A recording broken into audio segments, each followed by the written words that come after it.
अस्सलाम वालेकुम, this is Umaima शुक्र फ्रॉम विलियम्स यूनिवर्सिटी। तो हमने बीए सेकंड सेमेस्टर के लिए जो न्यू कोर्स स्टार्ट किया है वो है वेव्स एंड ऑसिलेशंस का। इसके हम जो पहले लेक्चर्स हैं वो ले चुके हैं, 4 लेक्चर हमने ले लिए हैं। तो आज हमारा लेक्चर नंबर 5 है। लेक्चर नंबर 5 में जो टॉपिक हम डिस्कस करेंगे उसका हम कंप्लीट पार्ट नहीं करेंगे, क्योंकि जो कैलकुलेशन है हमारे पास वो लेंथी हैं, तो इसका हम पार्ट 1 सिर्फ आज डिस्कस करेंगे। पार्ट 2 जो होगा वो इंशाल्लाह हम नेक्स्ट लेक्चर में डिस्कस करेंगे। तो अपना आज का लेक्चर स्टार्ट करने से पहले हम रिवाइज कर लेते हैं कि हमने पहले क्या पढ़ा था। लास्ट लेक्चर में हमने क्या क्या टॉपिक जो थे वो कवर किए थे। तो हम चैप्टर नंबर 1 को कंटिन्यू कर रहे हैं। चैप्टर नंबर 1 को हमने स्टार्ट किया था, हार्मोनिक ऑसिलेशंस का चैप्टर है ये। तो लास्ट लेक्चर में हमने टॉपिक जो कवर किए हैं उसमें हमने देखा था कि हमने applications of simple harmonic oscillator, ये SHO जो मैंने लिखा हुआ है ये सिंपल हार्मोनिक ऑसिलेटर को शो कर रहा है। ये जो हमारे पास एप्लीकेशन है सिंपल हार्मोनिक ऑसिलेटर के, इन्हें हमने स्टार्ट किया था।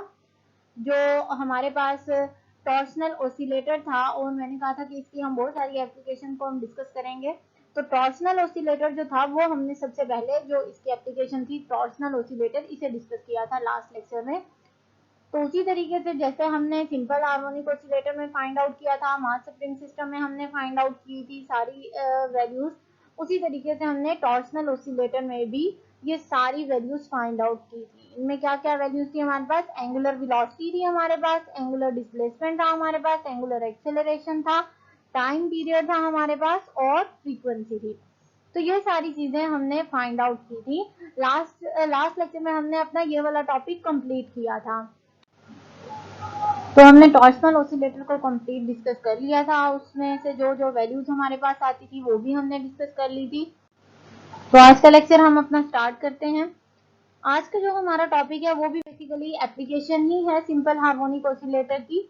तो ये हमारे पास सेकंड एप्लीकेशन है। पहली एप्लीकेशन हमारे पास क्या थी? टॉर्सनल ऑसिलेटर, उसमें हमने सारी चीजों को डिस्कस किया था। तो ये आज हमारे पास सेकंड एप्लीकेशन है फिजिकल पेंडुलम की। तो आज हम इसे डिस्कस करेंगे। अगेन हम इसकी जो कैलकुलेशन है, कुछ कैलकुलेशन वो नेक्स्ट पार्ट में करेंगे इंशाल्लाह। तो सबसे पहले हम देखते हैं कि फिजिकल पेंडुलम हमारे पास होता क्या है।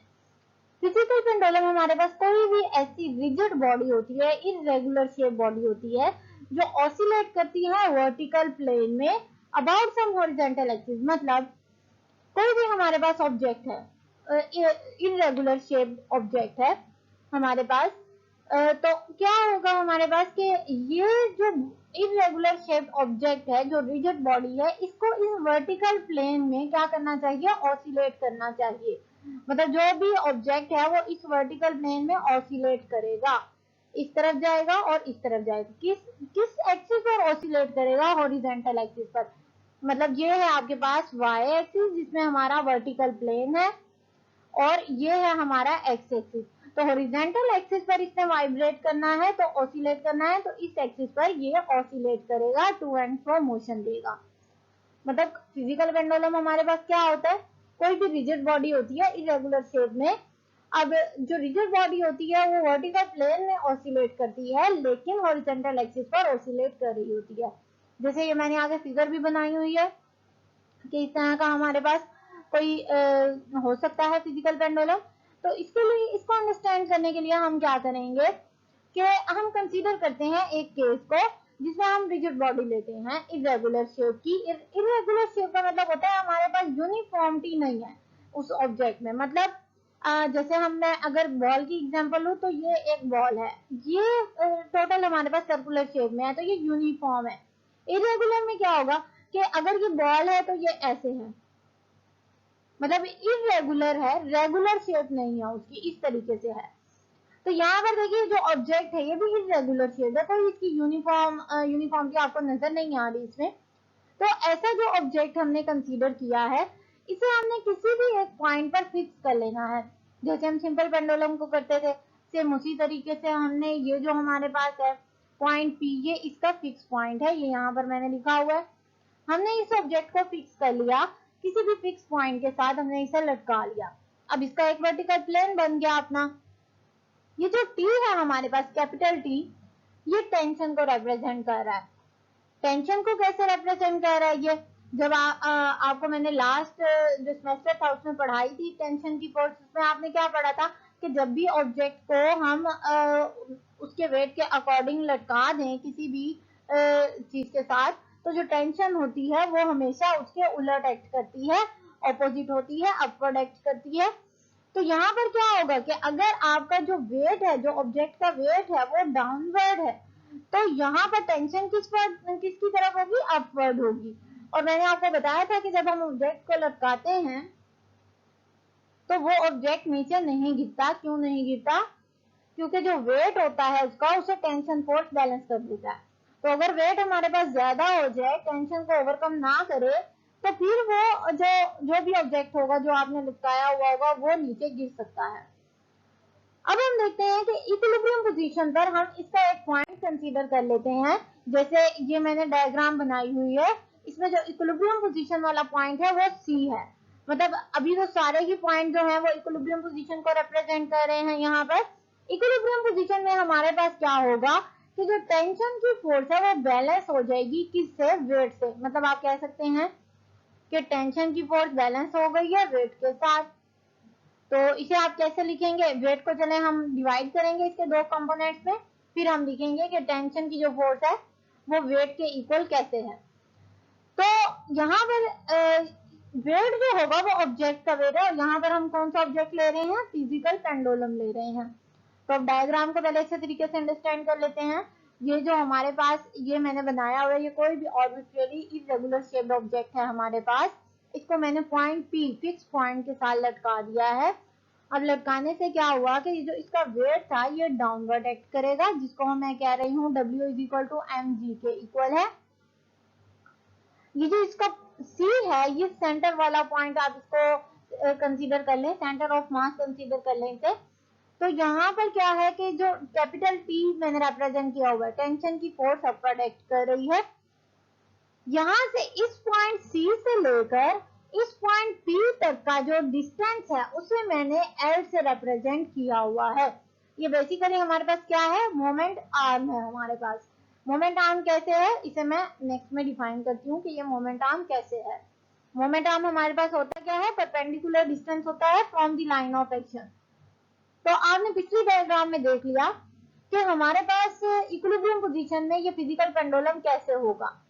अब यहाँ पर मैं क्या करती हूँ कि इसे at a certain angle displace कर देती हूँ। मतलब जैसे आप सिंपल पेंडुलम में करते थे ना कि ये आपका सिंपल पेंडुलम है, तो इसे आपने क्या किया, थोड़ी सी फोर्स लगाई, डिस्प्लेस कर दिया किसी भी एक सर्टेन एंगल के ऊपर। सेम उसी तरीके से हम इसे फिजिकल पेंडुलम को करते हैं। तो ये फिजिकल पेंडुलम में ये वाला जो पॉइंट था ये इनिशियल पॉइंट था हमारे पास P। तो ये वाली जो मैंने लाइन बनाई है ये इसकी इक्विलिब्रियम पोजीशन थी। इक्विलिब्रियम पोजीशन से मैंने इसके ऊपर इस डायरेक्शन में फोर्स लगाई, इसे डिस्प्लेस कर दिया। जब इसे डिस्प्लेस किया at a certain angle theta के ऊपर, और आपको पता है कि हम 5 डिग्री से ज्यादा इसको नहीं डिस्प्लेस करते, मैक्सिमम एंगल जो है वो 5 डिग्री ही होना चाहिए। रीजन क्या है हमारे पास कि हमें यूनिफॉर्मिटी नहीं मिलती थी। अगर हम ज्यादा एंगल को कंसीडर करेंगे तो यूनिफॉर्म मोशन नहीं होगी, बहुत सारे और फैक्टर हमें कंसीडर करने पड़ेंगे, उनके ऊपर एजम्पशन लगानी पड़ेगी कि एयर रेजिस्टेंस नेग्लिजिबल है, और इस तरह बहुत सारे फैक्टर्स होंगे हमारे पास। तो अब इस डायग्राम में देखें, जैसे ही मैंने उसे फोर्स लगा के इस तरफ डिस्प्लेस कर दिया ऑब्जेक्ट को, तो ये मैंने इस तरफ बनाया हुआ है। अब जो इसकी न्यू पोजीशन है एंगल की वो ये वाली आ गई। तो अब क्या होगा, थीटा तो मैंने मेंशन कर दिया, जो वेट है वो तो अभी भी डाउनवर्ड एक्ट करेगा। आप यहाँ पर एफ, हम मोस्टली केसेस में एफ को डब्ल्यू के इक्वल ही लेते हैं, ठीक है। तो डब्ल्यू और एफ यहाँ पर सेम ही बात है कि W is equal to F is equal to M G के इक्वल है। तो जब ये वेट डाउनवर्ड है तो इसका मतलब है इस वेट को मैं इसके दो कंपोनेंट्स में डिवाइड कर सकती हूँ, जैसे हम फोर्स को डिवाइड करते हैं दो कंपोनेंट्स में। तो यहाँ पर क्या होगा कि एक जो उसका कंपोनेंट होगा वो तो बन जाएगा उसका रेडियल कंपोनेंट। रेडियल कंपोनेंट मतलब अलोंग दी, ये जो हमारे पास रेडियस था या लेंथ थी हमारे पास, तो इसी की डायरेक्शन में जो कंपोनेंट होगा वो बन जाएगा रेडियल कंपोनेंट।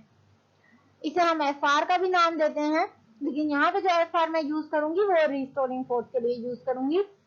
अच्छा, जो दूसरा कंपोनेंट हमारे पास होगा वो इसका टेंजेंट, अलोंग द टेंजेंट जो हम लेते होते हैं, टेंजेंशियल कंपोनेंट आ जाएगा, वो mg sin थीटा के इक्वल हो जाएगा। इसे हम ft से रिप्रेजेंट करते होते हैं। तो हमारे पास वेट के दो कंपोनेंट आ गए, एक तो आ गया mg cos थीटा और दूसरा आ गया हमारे पास mg sin थीटा। अब ये जो mg cos थीटा है, ये आप देखें ये इस तरफ है और टेंशन की फोर्स अपवर्ड है। इसका मतलब है ये जो पीछे हमने बात की थी कि टेंशन की जो फोर्स है वो वेट को बैलेंस करती है, वेट का कंपोनेंट कौन सा आएगा, mg cos थीटा का आएगा।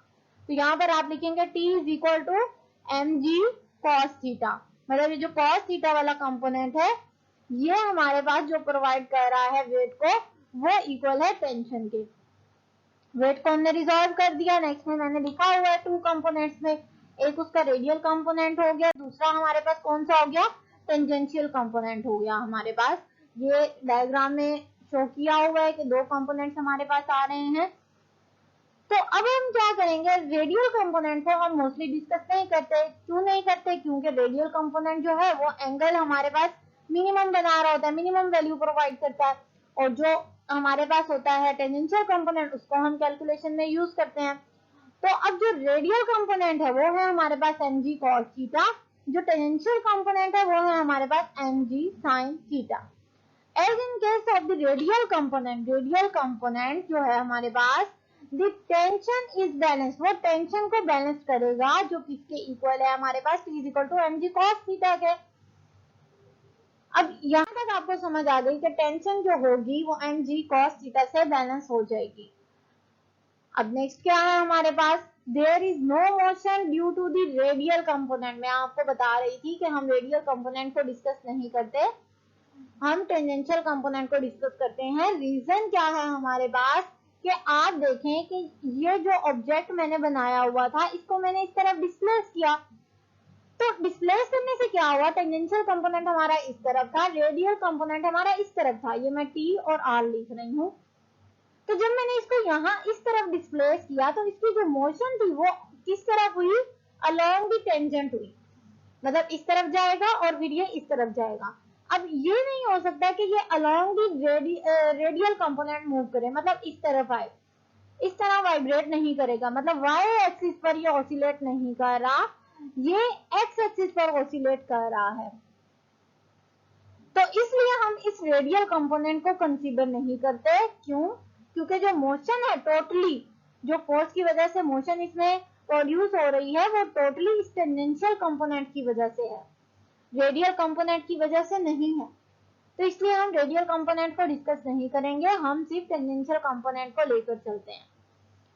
टेंजेंशियल कंपोनेंट जो हमारे पास है वही प्रोवाइड करेगा हमें, क्या प्रोवाइड करेगा, वो रीस्टोरिंग फोर्स को। अब रीस्टोरिंग फोर्स मैंने आपको पहले केसेस में भी पढ़ा चुकी हूँ कि जो रीस्टोरिंग फोर्स होती है वो वाली फोर्स होती है जो रीस्टोर करती है अपनी ओरिजिनल पोजीशन को। क्या मतलब हुआ कि यहाँ पर मैंने फोर्स लगाई, अब ये जो ऑब्जेक्ट होगा मैंने फोर्स लगा के छोड़ दिया, तो ये जो ऑब्जेक्ट होगा ये वापस अपनी ओरिजिनल पोजीशन पर आएगा, मतलब यहाँ पर नेगेटिव का साइन आएगा जब आप रीस्टोरिंग फोर्स की बात करेंगे।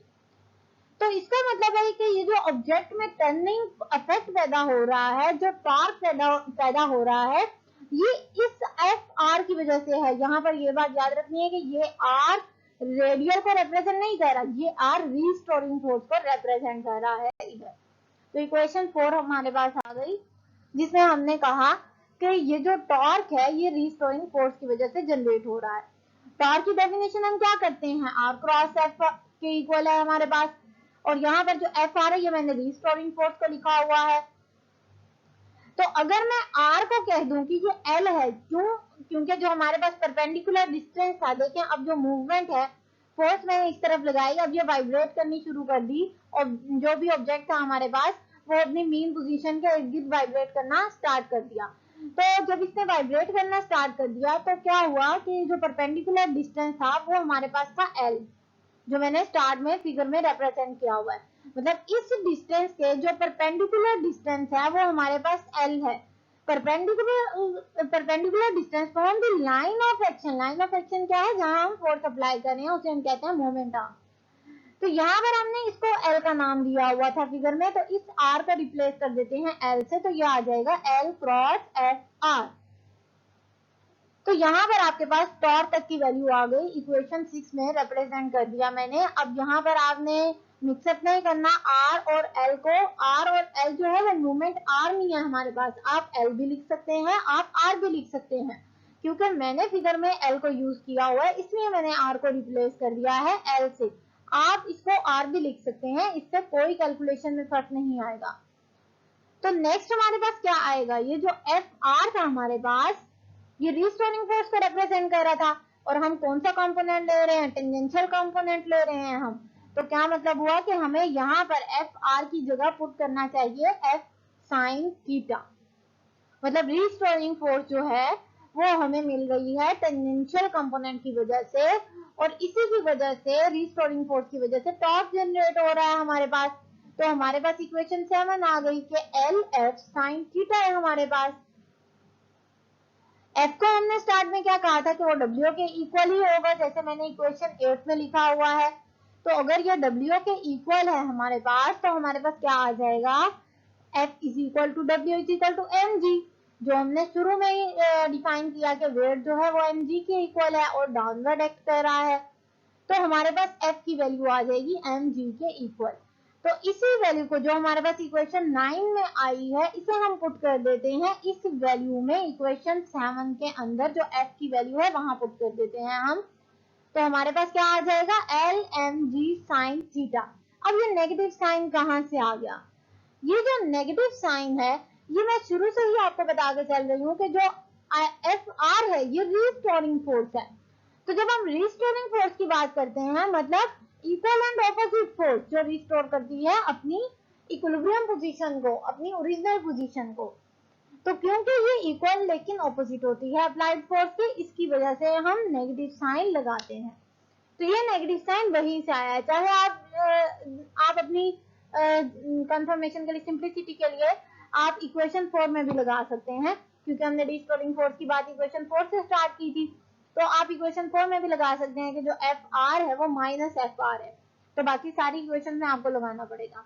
मैंने क्या किया, मैंने सिर्फ रिजल्ट में मेंशन कर दिया कि हमारे पास जो टॉर्क है वो minus L M G sine theta के इक्वल है, और ये जो टॉर्क है मिला है मुझे रिस्टोरिंग फोर्स की वजह से, इसलिए मैंने यहाँ पर नेगेटिव साइन लगा दिया और मेंशन कर दिया कि नेगेटिव साइन जो है ये रिस्टोरिंग फोर्स की वजह से आया है हमारे पास।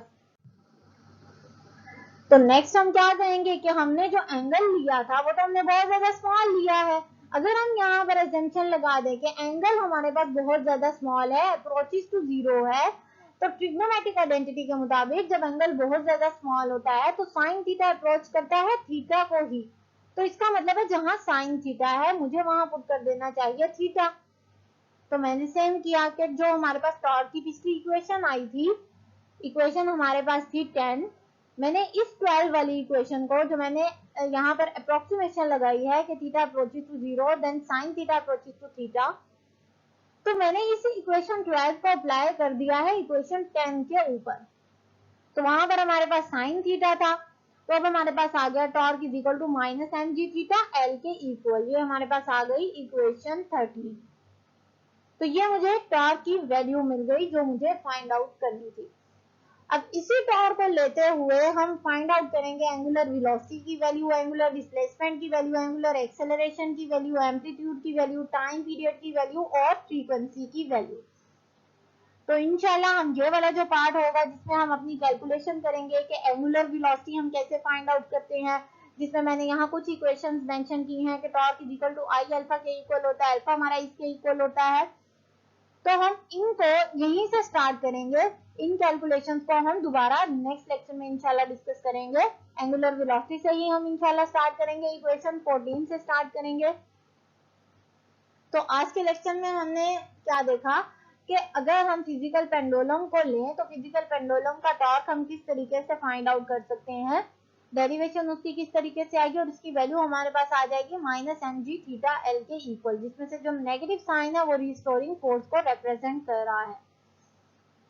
तो इंशाल्लाह नेक्स्ट में हम इसी लेक्चर के बाकी जो पार्ट्स हैं जो कैलकुलेशन रह गई हैं उन्हें डिस्कस करेंगे। आज के लेक्चर में आपको कोई भी पॉइंट ऐसा हो जो समझ ना आया हो, कैलकुलेशन में कोई मसला हो, तो काइंडली मुझसे लाजमी डिस्कस कीजिएगा। नेक्स्ट लेक्चर तक के लिए thank you so much. Allah Hafiz.